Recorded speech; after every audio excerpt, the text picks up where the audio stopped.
Hey guys, how's it going? Sorry for the late post. I just got done working our basketball tournament. I had a whole slideshow presentation I was gonna put up, but for some reason the audio wasn't attaching. But anyway, here we go.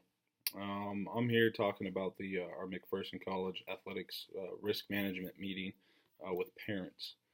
The purpose of this meeting is to inform the parents and athletes about the potential risks of injuries during an athletics participation. Um, and I'm going to be providing our procedures as an athletic department if injuries occur, and also presenting what we do to keep athletes safe and to help prevent injuries. First of all, our physicals. They're something that's really important. Obviously, I think with any athletics department, even outside the college setting, they need to be done before anybody can participate in the athletic event or any practice or anything. These can be done here. We have doctors that come and visit before the or during the fall season. They come and talk to and check out the winter sports and fall sports. We also have for our fall sports, um, actually, pardon me, for our spring sports and winter sports, they come at the beginning of the fall. For the fall sports, they come back in like the beginning of August for primarily football, soccer, and volleyball. So though, again, those need to be done before any participation in any organized team practice or weights session. As far as athletics go, just the general rules we have is athletes must wear the proper equipment, which should be provided by the team or the athletic department, whether it be shoes, braces for knees or shoulders or whatever injury preventive equipment is needed. We make sure that the student athlete has that. Also, athletes are advised not to wear jewelry, as at times that can cause injury as well. And if the athlete has asthma, they should always have their inhaler on person in case of an emergency if it's needed.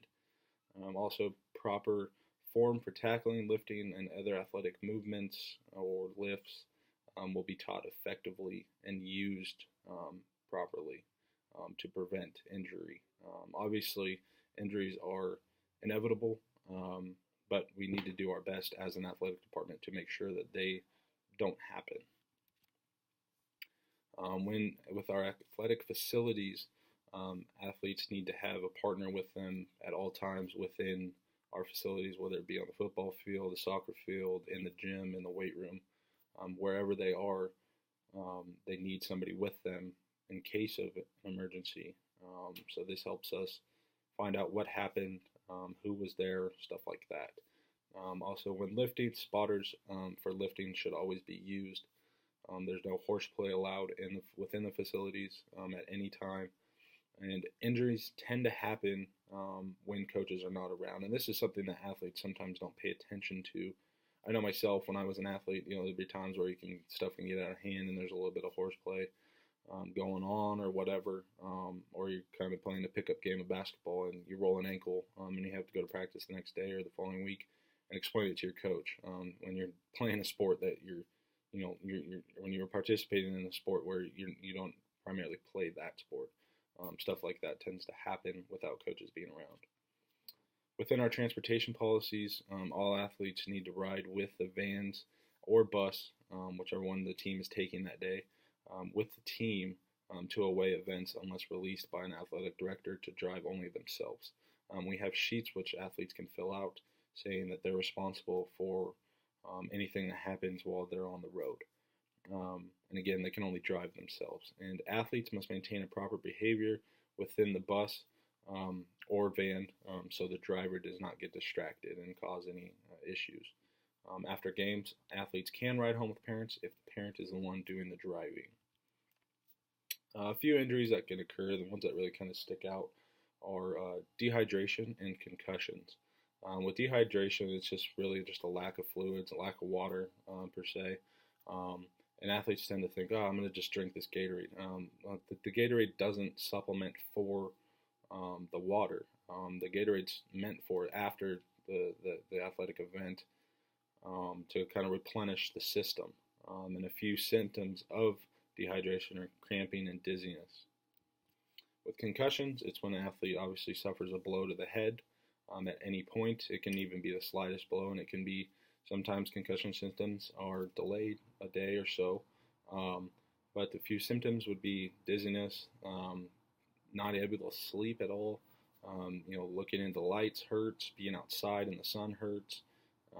You get a headache, and there's also a little bit of trouble with standing at times. Other injuries that occur that they're more, I believe, inevitable ones are broken bones at times, knee injuries with the ACL, MCL, meniscus, etc. Also with arm injuries, the rotator cuff, labrum tears, dislocated shoulders, and even within your extremities as well, fingers, toes, ankles, wrists, stuff like that. Elbows also as well. A few people who to contact if there's ever any questions about our procedures and policies would be myself, the athletic director, and then our head athletic trainer, Phil Schoenwetter. He's the one that obviously handles all of our athletes. He's got a few assistants, but he kind of delegates who sees who and who sees who when, stuff like that.